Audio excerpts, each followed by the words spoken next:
Hi friends, today you're going to learn how to play the game Fraction Grabber. And Fraction Grabber is a great game because it helps to reinforce the learning that we've been doing in the last two lessons. And that is reinforcing writing the shaded amount as a fraction of a whole amount, as well as partitioning and labeling shapes. So how Fraction Grabber works is, first of all, it takes 2 or 3 players, and each player needs to have 12 markers. And if you're at the classroom, you would just get the markers from our marker bin that you would use, and you would each need 12 different colored ones. So I might have red, my friend might have blue. Or if you're playing it at home, which you might do because the reason this lesson is set up this way is so that if you're at home, you can share it with your family, and then you're all clear on the instructions for the video and how to play, or sorry, you're all clear on the instructions of how to play the game, and you can play the game.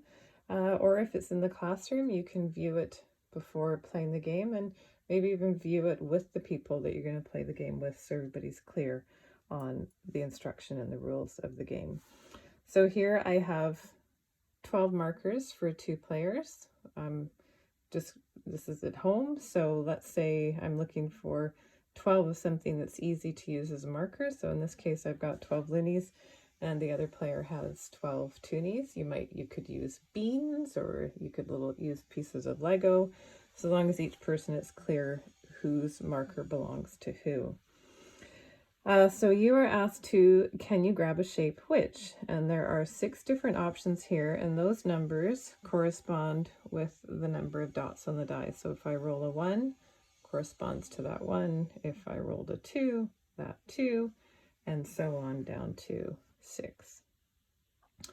So we're also going to be reinforcing the language of halves and quarters and eighths and thirds and sixths. And you were using that language from work that you did in the previous 2 lessons. So let's get on with the game and see how to play it. So I'm player 1, and I'm going to roll the die, and I rolled a 1. So let's see, can you grab a shape which has not been split into equal parts? Oh, well, that's odd, because 1, we know that fractions should be split into equal parts. So what's something here that's not split into an equal size part? Well, this one, to me, I see this in 2 parts, but this one's much larger, so not equal parts. So I'm going to claim that one. So player 2 is going to roll. Oh, they rolled a 1 as well.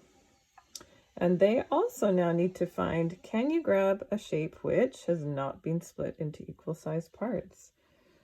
Oh, well, here's 2, but that unshaded part certainly looks a bit bigger, so player 2 is going to claim that one. So then it's player 1's turn again.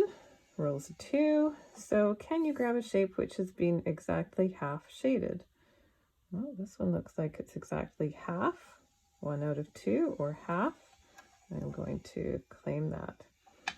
And then player 2 would have their turn, and back and forth. And the winner of the game is the person that, once all of the squares are covered, whoever has the most markers on the board is the winner.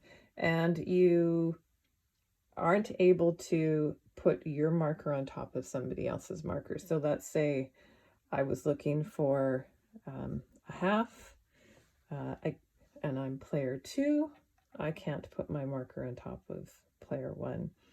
And if there isn't a shape for my number, then I don't get to place a marker, so then I have to wait for my next turn.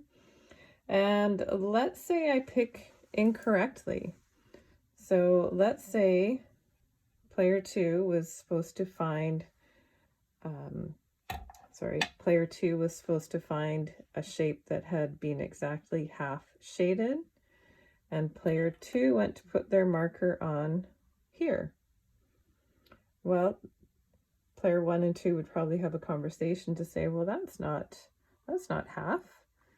First of all, it's broken up into 4s, so your denominator would be a 4. That would be 4ths, and it's less than half. And then player 2, oh, right.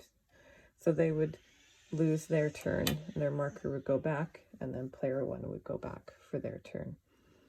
And those are the instructions and rules of the game. You may wish to create some additional rules if you're thinking that there's another way to play it.